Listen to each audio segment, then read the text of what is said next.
अभी तक जितना बताया हूँ उसमें लगभग बहुत सारे चीज़ कवर कर दिए हैं मैंने। तो एनसीईआरटी का एक्सरसाइज 6.1 उसमें 3 एग्जाम्पल्स दिए हुए हैं। वो तीनों एग्जाम्पल्स को सबसे पहले लिखो और उसको बनाना शुरू करो। सॉल्यूशन मत देखना। अगर चाहते हो कि कुछ सीखो तो सॉल्यूशन मत देखना, चाहे कुछ भी हो जाए पूरा जी जान लगा के बनाओ सब लोग मिल करके। इस क्वेश्चन को कंप्लीट करो, तीनों एग्जाम्पल्स को, और मुझे सेंड करो। अगर नहीं आए कि एकदम थक हार जाओ कि एकदम आ ही नहीं रहा है, तभी सॉल्यूशन देखना।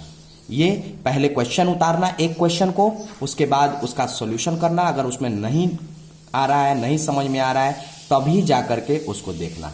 ठीक है, बात समझ में आई? ठीक, अब आगे हम लोग पढ़ेंगे। और हाँ, एक्सरसाइज 6.1 भी होमवर्क में कंप्लीट कर लेना।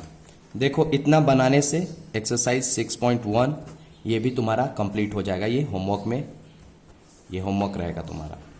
ठीक है, तो इस एनसीईआरटी का इसको बनाओ सबसे पहले।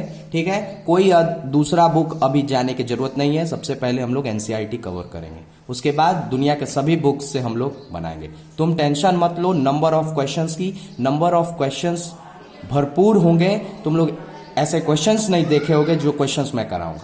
ठीक है, पहले तुम चलना सीख लो, उसके बाद आराम से दौड़ना, कोई बात नहीं। ठीक है, आज हम लोग पढ़ेंगे पैरेलल और ट्रांसवर्सल लाइन।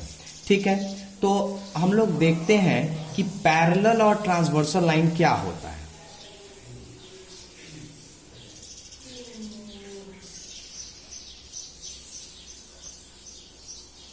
ठीक है, तो सबसे पहले हम लोग ट्रांसवर्सल लाइन देखते हैं। The line which intersect two or more lines at distinct point is called a transversal। क्या मतलब? What does it mean कि when a line cuts two lines or two or more lines at distinct points is known as transversal। Suppose this is a line, these are 3 lines, okay, and this line cuts it at this point and this point, then this line is known as transversal। okay, if this is a line and this point cuts, suppose this is line L and this is line M, and a line P cuts it at point O and point B, then this line P is transversal to line M and L. M and L are not, I'm not saying that they are parallel lines, I am just saying they are lines। okay, any 2 lines, ठीक है, M and N are कोई भी 2 line है। ठीक, तो अब हम लोग देखते हैं कि ये देखो डिस्टिंक्ट पॉइंट पे काट रहा है, बिल्कुल अलग पॉइंट है, एक पॉइंट यहां पे, एक पॉइंट यहां पे, तो ये P लाइन क्या हो जाएगा? हमारा ट्रांसवर्सल हो जाएगा। तो जरा देखो कि कुछ एंगल्स भी बनेंगे। ये 1, ये 2, मैं कुछ नाम दे दे रहा हूं एंगल्स के, ये 3, ये 4, हाँ, ये 5, 6,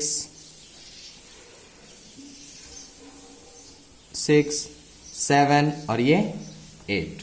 ओके, तो अब चलो इन सभी एंगल्स का हम लोग नाम देते हैं।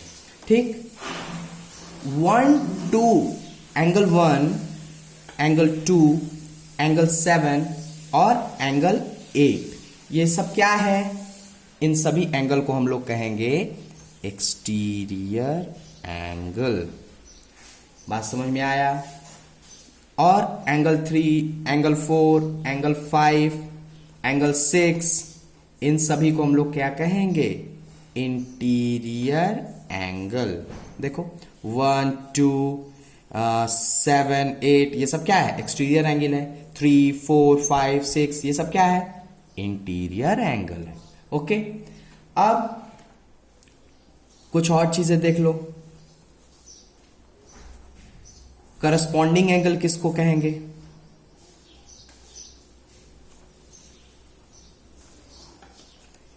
देखो एंगल 1 एंड एंगल 5, एंगल 1 और एंगल 5 ये क्या है, करस्पॉन्डिंग एंगल है। दूसरा और क्या करस्पॉन्डिंग एंगल हो सकता है, एंगल 2 एंड एंगल 6, एंगल 2 और एंगल 6 ये क्या है हमारा, ये भी करस्पॉन्डिंग एंगल है। तीसरा एंगल 4 एंड एंगल 8, ये देखो एंगल 4 और एंगल 8 ये नीचे का एंगल और ये बाहर का एंगल, ये क्या है, ये भी करस्पॉन्डिंग एंगल है। चौथा देखो एंगल 3 एंड एंगल 7, ये भी क्या है, करस्पॉन्डिंग एंगल है, एंगल 3 और एंगल 7। तो कंफ्यूज मत करना कि करस्पॉन्डिंग एंगल किसको कहते हैं, अच्छे से देख लो खुद से कि करस्पॉन्डिंग एंगल किसको कह रहे हैं। उसके बाद आता है हमारा अल्टरनेट एंगल। अल्टरनेट एंगल क्या होता है, एंगल 4 एंड एंगल 6, देखो angle 4 and angle 6, angle 4 and angle 6 एक ये अल्टरनेट एंगल हो गया। Angle 3 and angle 5, angle 3 and angle 5 ये भी अल्टरनेट एंगल हो गया। ठीक है, अल्टरनेट एंगल में अल्टरनेट इंटीरियर एंगल होता है और अल्टरनेट एक्सटीरियर एंगल होता है। तो अल्टरनेट इंटीरियर एंगल तुम्हारा ये है, 4 और 6 अंदर के एंगल्स हैं, 3 और 5 इंटीरियर एंगल्स हैं, है ना। एक्सटीरियर एंगल क्या हो जाएंगे, अल्टरनेट एक्सटीरियर एंगल्स क्या हो जाएगा तुम्हारा, 1 और 7, देखो एंगल 1 एंड एंगल 7, देखो ये एंगल 1 और एंगल 7 ये तुम्हारा क्या हो जाएगा, एक्सटीरियर एंगल हो जाएगा। उसके बाद 2 और एंगल 8, एंगल 2 और एंगल 8 ये भी एक्सटीरियर एंगल हो जाएगा, एंगल 2 एंड एंगल 8 ये एक्सटीरियर एंगल हो जाएगा, एक्सटीरियर अल्टरनेट एंगल हो जाएगा। बात समझ में आ रही है, ठीक है, सब कुछ दिखा आराम से, ठीक। अब आगे हम लोग चलते हैं, ठीक है। अब हम लोग पैरेलल लाइंस के बारे में जानते हैं। पैरेलल लाइंस क्या होता है, two lines on a plane are said to be parallel if they are equidistant from each other. दो लाइन एक ही प्लेन पे, उनको हम लोग पैरेलल कहेंगे कब, जब दोनों इक्विडिस्टेंट हो एक दूसरे से, मतलब दोनों के बीच में हमेशा क्या हो, डिस्टेंस क्या हो, हमेशा इक्वल हो। ये दोनों लाइन कहीं भी आगे चल के मीट ना करें, देखो ये लाइन और ये लाइन ये कहीं भी आगे जाएगा, ये कभी भी मीट नहीं करेगा। तो ऐसे लाइन को हम लोग क्या कहेंगे, पैरेलल लाइंस। बात समझ में आया, ठीक। तो अब जरा देखते हैं कि ये एक पैरेलल लाइन है L और ये एक पैरेलल लाइन है M, ठीक। और ये एक ट्रांसवर्सल है हमारा, ठीक है, ट्रांसवर्सल लाइन ले लिए हम लोग ये P, ओके, ठीक है। तो अगर दो पैरेलल लाइन को, if a transversal intersects two parallel line then each pair of corresponding angles are equal, ठीक है। क्या मतलब कि अगर कोई ट्रांसवर्सल किसी दो पैरेलल लाइन को कट करता है, इंटरसेक्ट करता है, तो करस्पॉन्डिंग एंगल क्या होगा, इक्वल होगा। यानी इस केस में देखो करस्पॉन्डिंग एंगल यहां पे भी बताए थे, ये करस्पॉन्डिंग एंगल है। ये मान लो अगर हमारा 1 है, ये 2 है, ये 3 है, ये 4 है, ये 5 है, ये 6 है, ये 7 है और ये 8 है। तो इसमें करस्पॉन्डिंग एंगल क्या हो जाएगा, 1 और 5, 1 और 5 ये इक्वल होगा, एंगल 1 बराबर एंगल 5। ये देखो इस इधर 2 और 6 भी करस्पॉन्डिंग एंगल है, 2 और 6 भी करस्पॉन्डिंग एंगल है, तो एंगल 2 बराबर एंगल 6 भी होगा। उसके बाद एंगल 4 और एंगल 8 ये भी करस्पॉन्डिंग एंगल है, तो angle 4 also equal to angle 8। उसके बाद एंगल 3 और एंगल 7 भी करस्पॉन्डिंग एंगल है, तो angle 3 is equal to angle 7। यानी कि जब भी जब भी दो पैरेलल लाइन को एक ट्रांसवर्सल इंटरसेक्ट करेगा तो उसमें उसका करस्पॉन्डिंग एंगल क्या होगा, इक्वल हो जाएगा।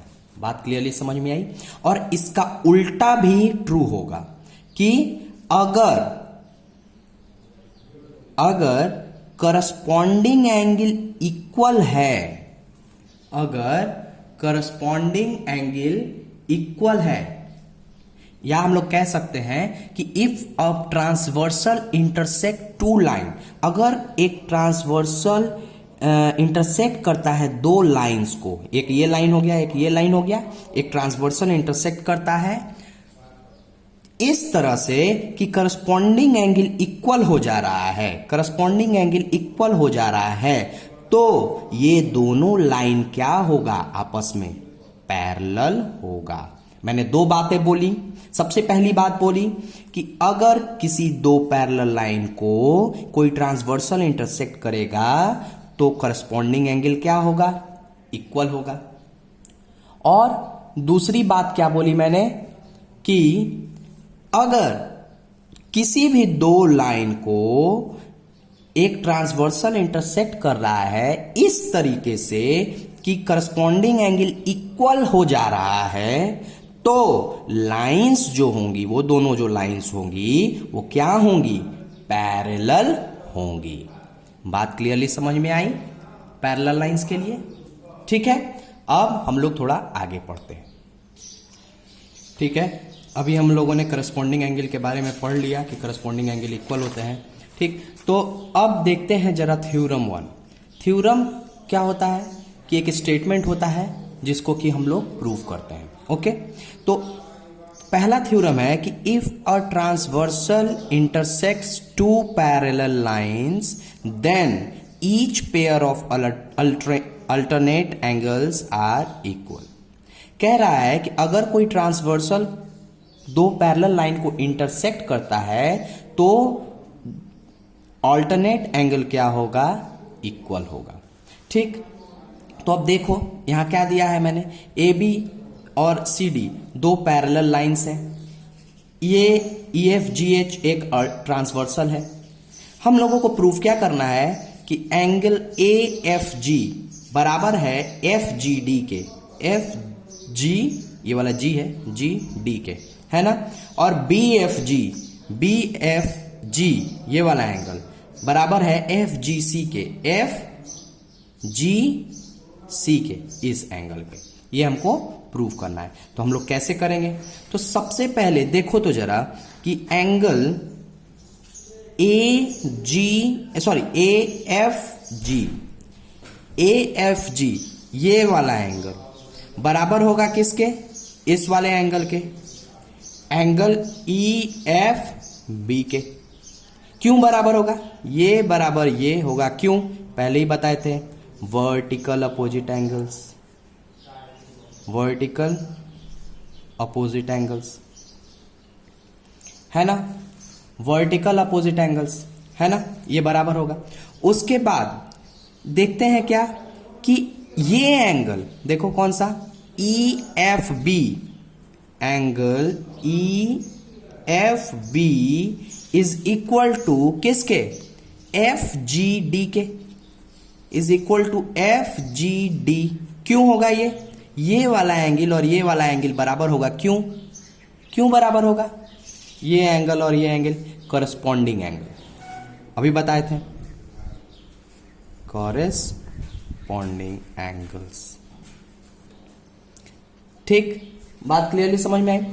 उसके बाद अब जरा देखते हैं हम लोग कि एफ जी बराबर है ई एफ बी के और ई एफ बी बराबर है एफ जी डी के, यानी कि ये बराबर है इसके और ये बराबर है किसके, इसके, ये बराबर है किसके, इसके, तो ये भी बराबर हो जाएगा इसके।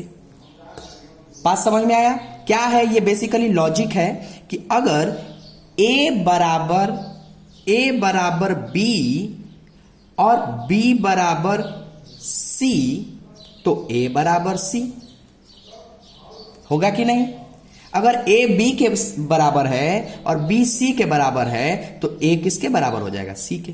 तो सेम चीज है, देखो ये बराबर इसके है और ये बराबर इसके है, ये भी बराबर इसके, यानी कि ए एफ जी बराबर किसके हो जाएगा? एफ जी डी के। एंगल ए एफ जी बराबर एंगल एफ जी डी। देखो प्रूव हो गया है, पहला चीज हो गया कि नहीं? ये पहला वाला प्रूव हो गया। ठीक, अब दूसरे में आते हैं। दूसरा को भी हम लोग सेम इसको करने का, दूसरे को भी करने का दो तरीका है। पहला तरीका तो ये हो गया कि ये एंगल जो होगा इस एंगल के बराबर होगा और ये एंगल जो है इस एंगल के बराबर है। क्यों? करस्पॉन्डिंग एंगल, ये दोनों वर्टिकल, तो ये एंगल भी ये एंगल के बराबर होगा। एक ये तरीका हो गया।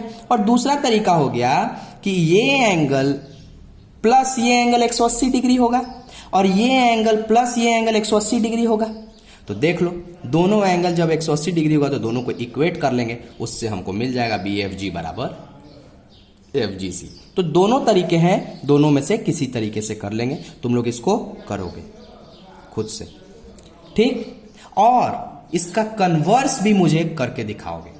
तो इसका कन्वर्स क्या है इस थ्योरम का? इस थ्योरम का उल्टा है कि देखो कन्वर्स क्या है इस थ्योरम का।